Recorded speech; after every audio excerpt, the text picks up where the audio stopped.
Hey guys, good evening. Today I have a special guest with me. Her name is Jananee Rajaraman. As you can see, she's in some way related to me. Actually, she happens to be my sister, but that's not why she's part of this call.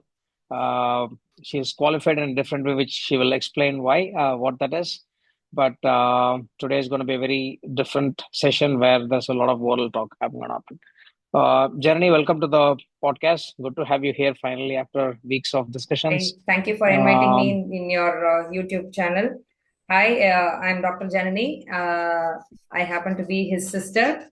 So he gracefully has invited me to be part of his happening YouTube channel.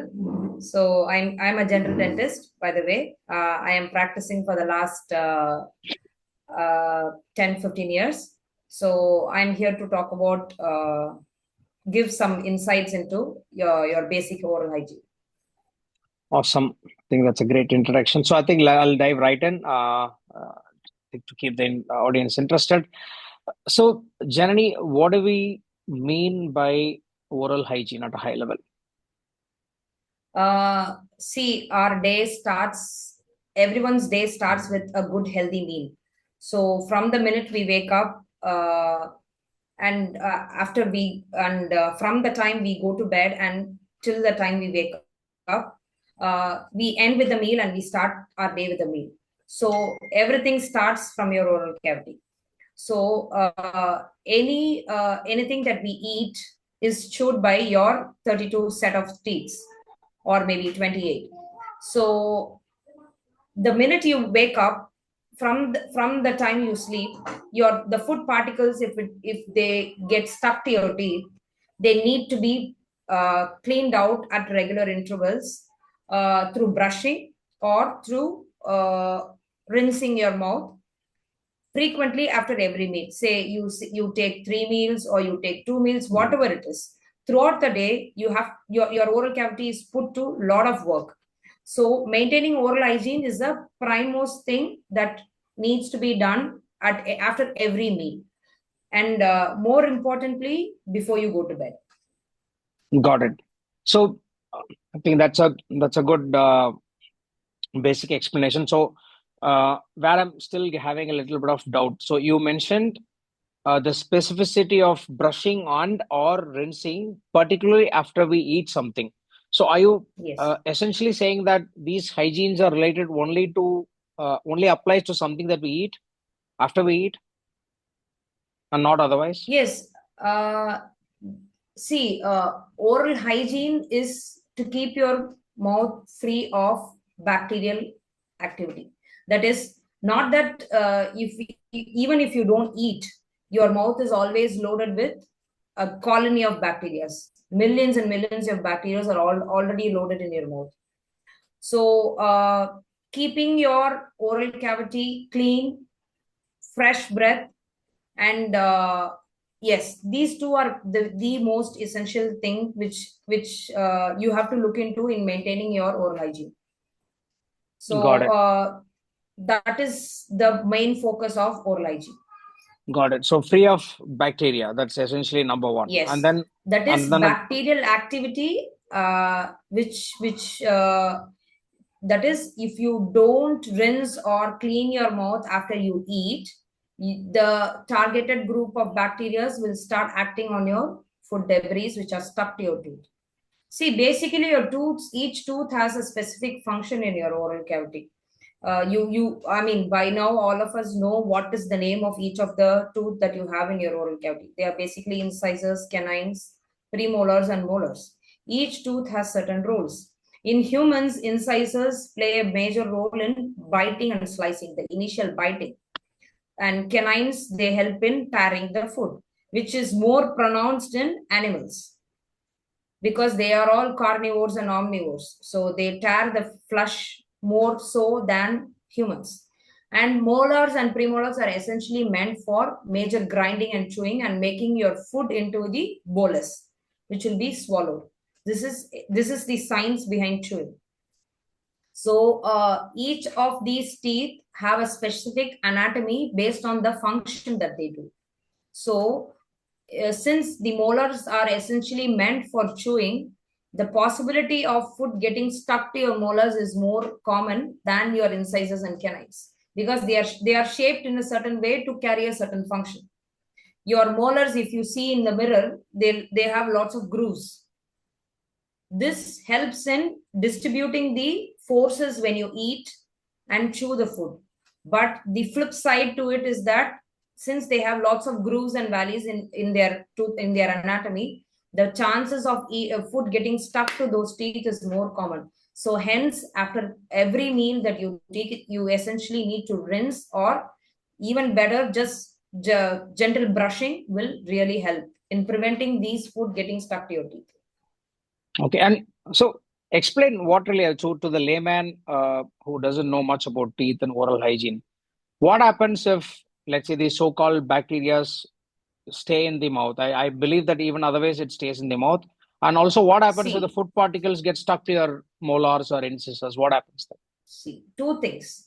There are, as I already to mentioned, there are lots of millions of colonies of bacteria. They all are designed in a certain way that they all are in colonies. Okay, let's not go too deep into those colony. I mean, into those in the scientific part of that. Just understand that you have millions of bacteria, and they are all grouped in certain colonies. Okay, each of these bacteria have cause a certain uh, impact on your teeth. Like, say, your teeth is not on, I mean, your oral cavity is not only teeth, it's surrounded by gums. You have the jaw bones, you have your soft tissue, which is your cheeks, the inside of your cheeks, you have your palate, you have the floor of your mouth, and then you have the supporting bone structures. Okay, so these bacteria have impact on all those regions, Okay, but essentially they act more on your gums and your teeth. If the food particles get stuck on your gums, they cause a lot of inflammation to your gums, and the supporting bone gets destroyed. They secrete acids. Essentially, all these bacteria, they work by secreting acids. They cause deterioration by secreting acids. They either end up causing gum inflammation, they cause your gums to weaken, they recede, and if you still don't remove the debris from your tooth surface, they start eating on your gums. I mean, your bones. Okay, that's when your teeth start shaking, okay, and you end up losing your teeth teeth. at that point of time. Got that's it, got the it. that's the end road. Or the other stuff that happens is decay, which we all commonly know. Right. So it is decay or gingivitis or periodontitis. Decay, if found at the early stage, can be easily treated. Gingivitis is always reversible. Okay, but if you go to periodontitis, it is an irreversible stage where your tooth starts shaking and you lose your tooth. Okay, and the only way to get around that is to have artificial tooth or something like that. Yes, yes, Fake yes. tooth. You don't, Okay, nothing replaces your natural tooth. So that should not be the path you essentially take. got it. So one of the questions I've always had, I mean, as you know, I'm a big fan of animals and wildlife. Um, I've hardly seen animals brush their teeth, and they still seem to have a great set of teeth till their death. At least that's what we are led to believe. Why is it that humans have to brush? Okay, so it all bottles down to the pattern of food that we eat. See, we as humans, I mean, over the evolution, as you see, this incidence of caries and gum diseases have increased only after our eating habits have been shifted. The early caveman, they tend to eat lot of raw foods. The cooking, the fire invention and cooking helped in cooking the food, helped in shifting the food from raw form to the more easily palatable consistency. Okay, the flip side to that was that the food became a lot more refined. Okay. Okay, so and over the time and presently, if you see, we see that our eating patterns are not that very healthy. We have shifted to lots of polished, refined, and less fiber rich foods. So all this has led to higher incidence of gum diseases and caries. Especially the generation of this generation, what we see is Gen X, and I think we have entered Gen Beta, right? Unfortunately, the incidence is going to increase because we are more shifting towards refined foods, Okay. especially these fast foods, these highly processed foods, easy to make foods.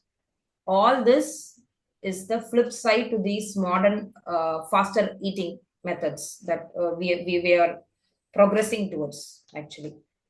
Yeah, that's quite sad. But yeah, I'll come to the diet and oral health towards the later part of our talk journey. I think let's stick to the basics. So you said basic oral hygiene is about keeping the good bacteria in check and making sure the breath is okay and the food particles don't stick to your mouth and the entire area of bones, gum, and the related parts, that upper palate and the lower Your floor, tongue as etc., well. and tongue as well, right? So I think is my summary right if I call that as a Yes, oral yes, hygiene? yes, absolutely. Okay. So one of the things I've always, I mean, a little thought about is do you think that the awareness of oral hygiene is pretty low across the world and particularly in our country? And why do you think that's the reason, if that's the case? uh, from my experience over these years, what I observed is that I won't say the oral awareness is less, but they categorize dental treatments as less life threatening. See, if a person is hurt, bruised, or if anything happens to the other part of their body, they take it as life or death situation. Hmm. But unfortunately, your dental health is always viewed as symptom based. On if and only you get pain, people respond to that. Until then, they think, let's just put it on hold. Let's just wait and watch. Let's just do some home remedies. They don't understand it is a slow death because decay starts very, uh, it progresses very slowly. It doesn't start with the pain, it just starts with the pit or cavity. The patient is not going to experience any pain. Only when it deepens and it goes to the deeper layers, patient is going to feel a symptom.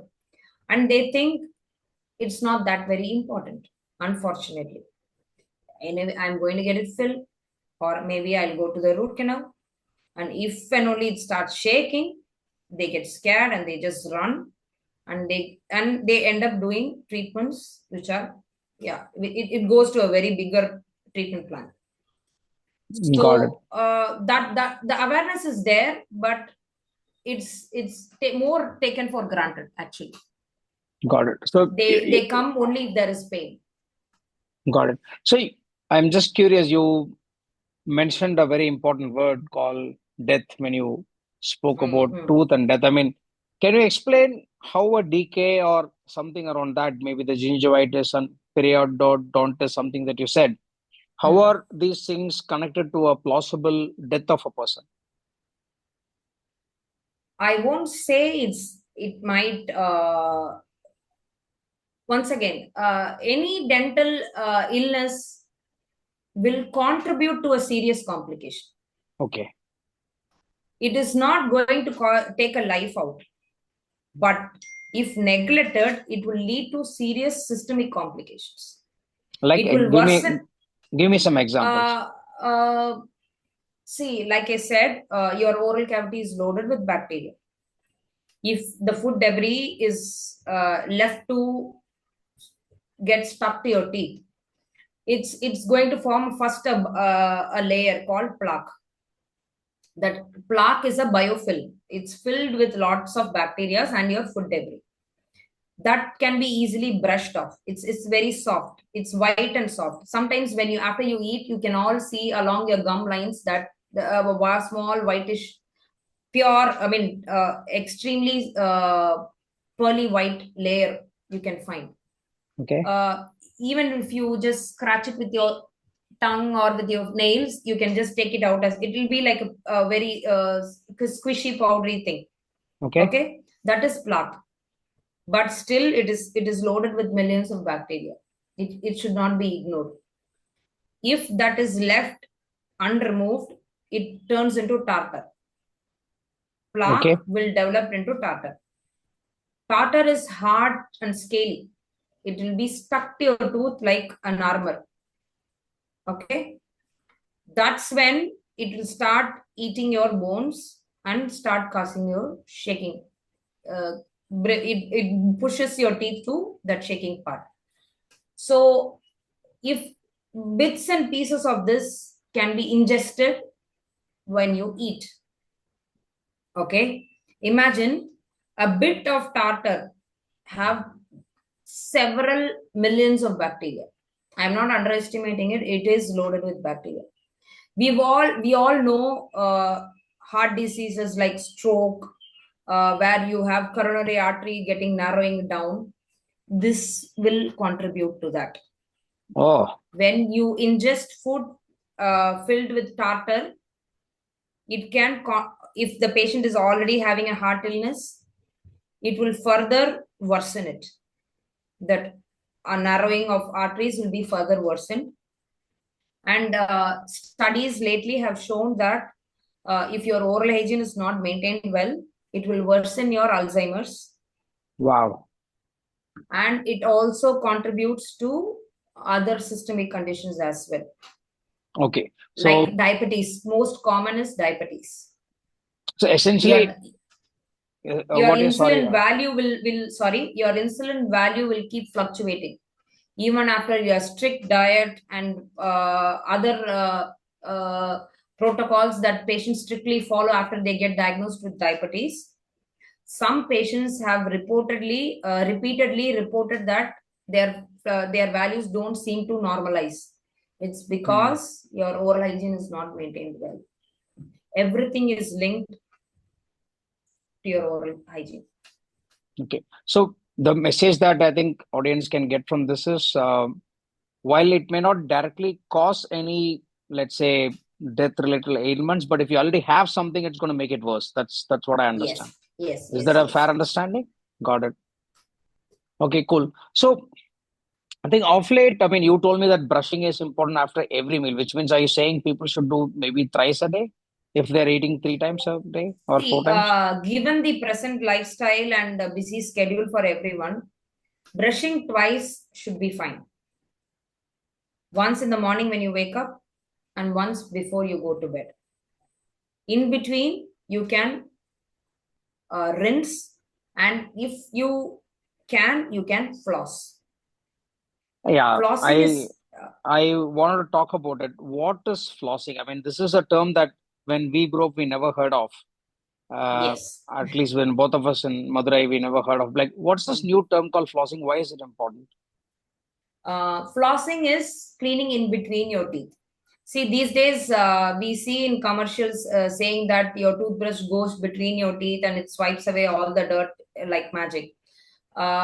Honestly, none of the brushes can do that. They can to some extent, yes. But essentially, all your teeth are in tight contact with each other. That is your adult tooth. The second set of teeth that you get after your milk teeth sheds and the permanent set of teeth that you get, they essentially they don't come with gaps. They all have tight contacts. Okay, your tooth is constantly moving every time you chew. There is a micro movement between your teeth, though they are in contact. They are all held together by collagen fibers around them. Okay, they pull your tooth apart and bring it back to position every time you chew. Okay, they act like sideways. In all directions, yes. Okay.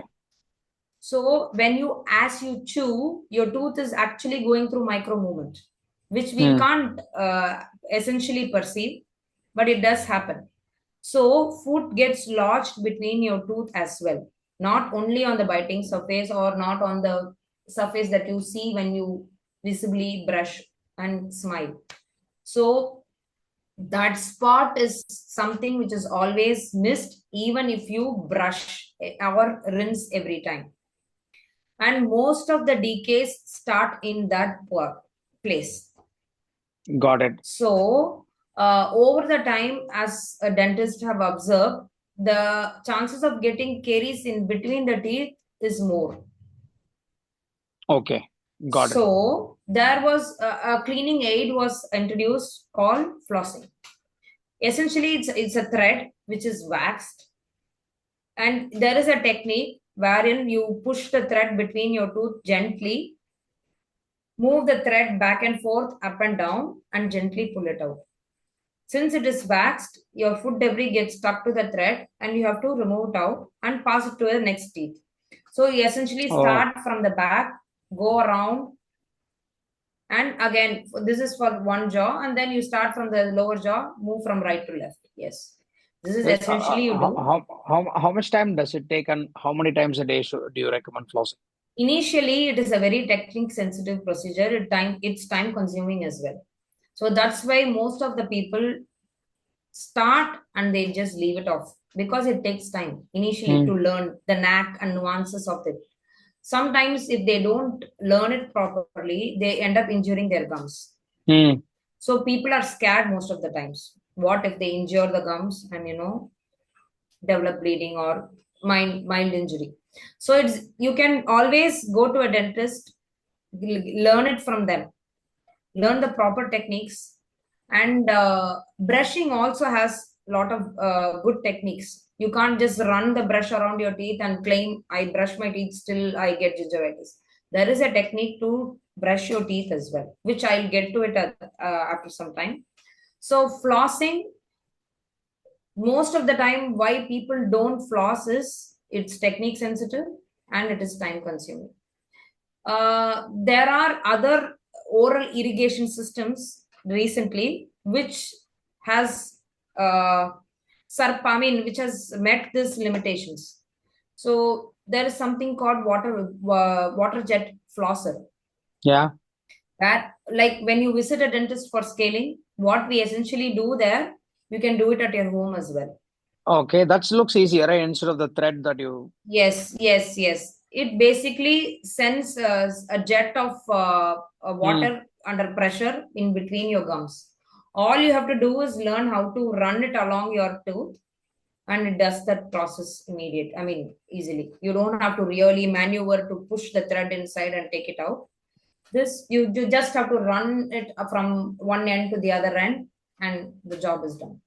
So instead of the thread, I have a machine which is, like a spray, and then I Yes, yes. finish it off pretty fast. It has an holder in the bottom and it has a curved tip in the end. You have to fill that with water, and you can add a little bit of your mouthwash. And you have to just switch it on and just run it along your teeth. And yeah, spit it out and Cool. just end your oral hygiene maintenance for the day. Got it. So brushing is twice a day. I mean, of course, before going to bed, and then Hmm. after you wake up. Flossing, you would say maybe once a day. Is that sufficient? Flossing can be done end of the day, like before you go to bed, brush, floss, and go to bed. Yes, it can That be that done. would suffice. That water jet based one, and that shouldn't And take in much time, I guess. yes, you have to give that time for yourself, because that's the last act of self care, which avoids a lot of bigger treatments in your oral cavity. See, Got it. most of the time, uh, you end up paying more for a dental treatment on if you don't do these basic stuffs. If you are consistent, like even let's say you go hitting a gym, you're having a general fitness routine. You can't do it if you don't do it consistently, right? So similar to that, any simple oral self care act needs consistency. You have to keep doing this, like how you breathe, how you eat, how you sleep, how you go to work. This is one of the most important basic things that you have to do it consistently until you hit your grade. Yeah. So, if a common man who has a 9 to 5 job or typical job, how often in a year should they visit you to just check that if their the entire oral hygiene is okay, not okay? Like how often do you recommend? At least once. That's enough, once a year. Once a year. And your dentist will do a thorough check. They'll take a lot of your lifestyle histories. They'll see if you have any detrimental habits. They'll take account of your systemic illness. So, like I said, patients with diabetes, it has a severe impact on your oral hygiene. Your oral cavity. People with diabetes have higher incidence of developing gum illness, gingivitis and periodontitis. Yes, because diabetes affects your bones and your gums more. That is, I won't say it affects, it aggravates the process more. If you have diabetes. Yes. Got it. So patients with systemic illness, especially diabetics, at least twice a year. Mandatory. Got it. Once a year for normal people, twice a year for people with diabetes, which is a lot of people in our country. Yes, and if your HbA1c value is very high, you have to be on constant check. I have a general request to all the general medicine doctors. Please refer your diabetic patients to dentists. Okay, they don't do that now? It is lot of diabetic patients still don't have this awareness. And please refer your pregnant patients for a dental visit in their second trimester. It is a humble request I want to place for all the doctors out there. Please, in Western countries, they do. Here we don't. No. People are still living in that zone where they think they are aged, so their teeth are rotten. Their tooth is shaking. I see people as young as 45, 35 years old coming with periodontitis, which we used to see in our generation for people after 65 years. Wow. Because this generation, you see diabetes very common among middle-aged group people, right? Due to the lifestyle, eating habits, and all that. So it's recommended that people have this knowledge, at least the general doctors whom they go and visit for regular checkups, which they religiously do.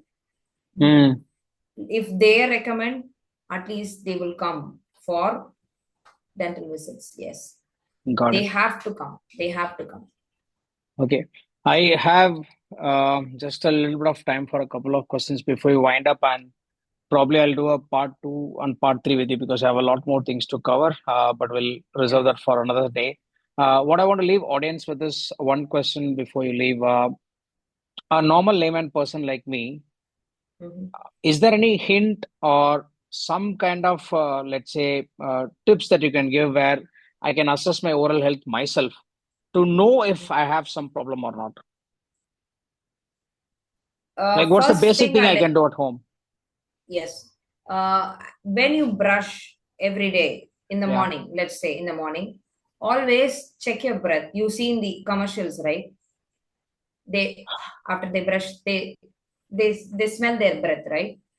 Always look for a good breath. If you are having a foul smell, then your oral hygiene is not good. That's brushing. Point number 1. Yes, even after brushing. Okay. Which means point number 1. You are developing some gum issues. Okay. Or deeper down. Okay. Check for bleeding gums. Okay. That's a red flag. That's your gum health is not well. Okay. Bleeding gum. Yes. Okay. And if you are somebody who smokes a lot or you have some tobacco chewing habits, look for a non-healing ulcer in your oral cavity. Okay. If for a very long time you are finding an oral ulcer which is not at all healing, then it is a red flag for oral cancer. Okay. So, but It can be a white line, it can be a white patch, or it can be a non-healing ulcer. All of this over a period of time, that period, you, let's say, if it's stay you watched it and it is growing in size, it's expanding, and it has been there for more than 3 to 6 months, yes, you have to rush to your dentist to check, got it. assess it is if it is cancer. Got it. So, in other words, if my breath is okay, if my tooth is not shaking much, I mean, largely Hmm. aligned, and if my gum is okay and I don't feel too much of a pain, etc., I'm reasonably, I can be assured that I'm not in a bad state. That's okay, right? See, and there are spots where you, even if you see it in the mirror, you won't be able to find anything. Correct. So, professional visit to a dentist once is Once in a always year. better. Yes. Awesome. So they will find it below your tongue. They'll look beyond your tongue. They'll look beyond your cheeks. They'll check for the tooth alignment also. Got it. See, so a lot of people who are very religious in their oral hygiene, but still they find food gets stuck to their teeth very easily. Those people will have malalignment issues. Mm-hmm. Those people are not to be blamed. It's the alignment which is making it difficult for them to maintain their oral hygiene well. Okay. On those conditions, only the professionals can help in Interesting. aligning the teeth, so that they can maintain their oral hygiene well. Got it. Got it. Got it. Awesome. Janani, I think we've come to the end of the first session. I'll probably have you hosted for another detail, maybe part two and part three. I think there's so much more I need to cover as part of the oral hygiene series. Sure. I really appreciate you taking the time out of a busy schedule today. I know we had a different time and then you rushed to have this chat Yes, with me. yes, Thanks a yes. lot. I really appreciate. Quite useful.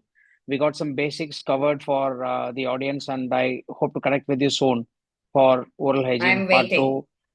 part two with Jananee Rajaraman. See you guys. Thank you so much. Bye. Bye. Thank you.